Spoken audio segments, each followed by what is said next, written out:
안녕하세요. EDM 글로벌 캠퍼스의 헤더입니다. 영국 대학에 지원할 때는 우리가 여러 가지 서류들을 준비해야 되는데 그 중에 학생분들이 좀 막막하게 생각하시는 게 Statement of Purpose라고 불리는 SOP, 자소서인 것 같아요. 그래서 Personal Statement라고도 불리우는데 사실 우리가 이런 자소서를 쓸 일이 그렇게 많지가 않고 영어로 써야 되는데 어떤 것들을 내가 써야 되는가 이런 부분들이 가장 좀 고민이실 것 같은데요. 이번 영상에서는 전반적인 SOP에 들어가야 되는 가이드라인을 잡아드리고자 합니다. 우리가 영국에서 학부 지원을 할 때는 유카스라는 국가기관을 통해서 지원을 한다라고 영상에서 말씀을 드렸던 것 같아요. 그래서 이 부분에서 이제 제시하고 있는 가이드라인을 좀 공유해 드리고자 하고 학부 지원을 할 때 SOP에 어떤 내용들이 들어가야 되는지 이런 부분들을 살펴보고자 합니다. 자, 일단은 유카스에 자소서를 넣을 때는 4,000 characters라 이렇게 나와 있어요. 그래서 캐릭터라는 거는 그냥 한 자라고 생각하시면 됩니다. 뭐 A, B, C 이런 식으로 레터들이 하나라고 보시면 돼요.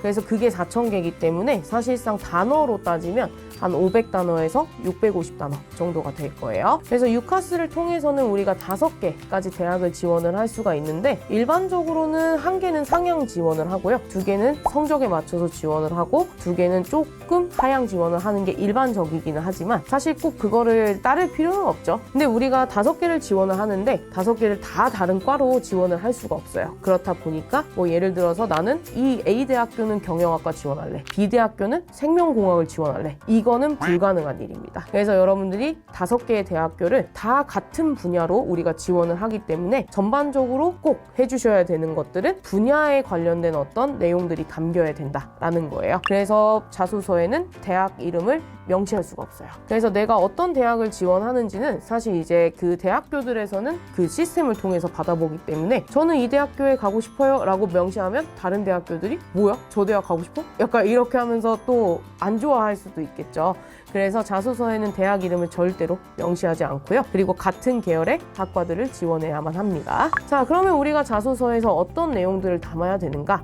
저는 6개 문단으로 일단은 준비를 해보시라 라고 말씀을 드리고 싶어요. 그래서 첫 번째는 지원 분야에 관심을 가지게 된 계기를 언급해 주셔야 됩니다. 이제 자소서들 일반적으로 또 생각을 해보면은 자상하신 어머님과 엄한 아버님과 막 이런 가족 얘기들을 막 하게 되는데 사실상 그거는 이제는 우리나라에서도 안 하는 그런 형태이기는 하죠. 그래서 지원 분야에 관심을 가졌다라고 하는 어떤 내용들은 분명히 이제 뭐 어렸을 때의 어떤 경험이라든지 아니면 내가 학교를 다니면서 특정했던 경험이 이런 것들을 공부해보고 싶게 만들었다 이런 식의 내용들이 들어가야 되고 저 같은 경우에는 저도 경영학과를 지원하다 보니까 저는 이제 부모님이 사업을 하시는 것을 보고 영향을 받아서 경영학을 공부하고 싶어졌다 이런 식의 내용으로 작성을 했었더라고요. 분야에 관심을 갖게 된 계기를 언급해 주시는 거고 가족 얘기를 할 수는 있죠. 영향을 받았을 수는 있으니까. 그렇지만 그게 중점이 되어서는 안 된다라는 걸 명심해 주시면 좋을 것 같습니다. 자, 그리고 두 번째는 배웠던 학과목과 선택하려는 과정의 연관성입니다.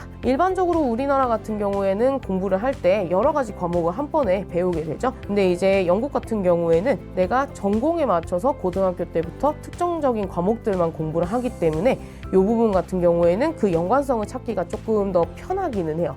근데 우리는 사실상 한국의 어떤 교육 제도를 보면은 그 연관성을 찾기가 조금 어려우실 수도 있어요. 그래서 저 같은 경우는 어쨌든 배웠던 학과목이 뭐 수학이든지 영어든지 뭐 아니면은 뭐 사회 뭐 이런 거라든지 어떤 것도 상관없이 여러분들이 가고자 하는 그런 어떤 과목의 연관성을 일단은 생각을 좀 해보셔야 된다라는 걸 말씀을 드리고 싶은데 학생분들이 뭐 제가 경험상 좀 공유를 해드리자면 뭐 예를 들어서 내가 중학교 때 생물 과목을 처음 배웠는데 너무 재미가 있어서 이 부분을 고등학교 때도 선택을 했고 나는 수의학과를 가고 싶어 이런 식으로 이제 내용을 연결시키는 형태로 학생분들이 많이 작성을 해주셨었어요. 그래서 여러분들도 내가 가고자 하는 전공하고 내가 고등학교 때 또는 중학교 때 배웠던 과목이 어떤 연관이 되는지 생각해 보시고 서술을 하시는 게 필요합니다. 자, 세 번째는 본인의 적합성입니다. 자, 여기에서는 저는 항상 학생분들한테 가이드라인을 드릴 때 자기 자랑을 해라 라고 말씀을 드리는데 사실상 진짜 들어가야 되는 것들은 어떤 강점이에요. 그래서 나는 사실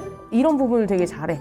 나는 이런 부분들을 잘하기 때문에 이 과목과 잘 맞을 것 같아. 경영학이다 라고 한다면 경영학에는 팀 프로젝트가 많다 보니까 나는 되게 외향적인 사람이고 새로운 사람들을 만나는 걸 좋아하고 새로운 사람들과 커뮤니케이션 하는 걸 좋아해. 그래서 나는 이 과목과 정말 잘 맞을 것 같아.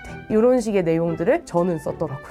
그래서 이런 부분들을 여러분들이 과정을 선택하는 데에 있어서 그리고 내가 이 과목을 선택한 데에 있어서 나의 어떤 가지고 있는 강점 그리고 특성 이런 부분과 연관을 잘 시켜주시면 되게 좋은 그런 문단이 나올 수 있을 거다라고 생각이 됩니다. 자, 그리고 네 번째는 경험이 있다면 넣어주시면 좋아요. 교내 활동이라든지 외부 활동이라든지 이런 부분들을 조금 있다면 여러분들이 서술을 해주시는 게 좋죠. 사실 이 부분에서 되게 부담감 느끼시는 경우가 많은데 딱히 뭐 외부 경험이랄 게 없는데요 하셔가지고 부담스러워 하시는 경우들이 가장 많더라고요. 그래서 너무 많지는 않아도 되는데 그래도 생각해보면 우리는 뭐 한 개? 또는 2개 정도는 언급을 해주시면 좋지 않을까 싶습니다. 자, 그거에서 넘어가면은 이제 뭐 전공하고 연관을 지을 수도 있겠죠. 그래서 전공과 관련 있는 경험이 있다라고 한다면 그걸 언급해 주셔도 좋습니다. 사실 네 번째랑 다섯 번째에 해당하는 부분은 어떻게 따지면 비슷한 맥락에 있기 때문에 여러분들이 이 부분은 한 문단으로 언급해 주셔도 괜찮죠. 자, 그리고 여섯 번째는 미래의 계획입니다. 이 부분 되게 중요해요. 그래서 여러분들이 이제 마무리를 하실 때 사실 또 뭘 얘기해야 되나 절 붙여주세요 막 이렇게 할 수는 없잖아요. 그래서 이 부분 같은 경우에는 미래의 계획인데 그게 뭐 진짜 원대한 인생의 꿈 이렇진 않아도 되고 내가 대학을 졸업하면 뭘 하고 싶고 내가 이 학교에 가서 이런 걸 공부해서 이런 분야로 가고 싶어 이런 식의 형태인 겁니다. 그래서 여러분들이 5년에서 10년의 계획을 간략하게 설명을 해주시는 게 마무리 문단이라고 보시면 되겠습니다. 오늘은 제가 유카스에 여러분들이 학부 지원을 할 때 꼭 넣어야 되는 자소서에 대해서 약간의 가이드라인 드렸는데요. 영상을 보시고 여러분들이 많은 도움을 받으셨으면 좋겠습니다. 감사합니다.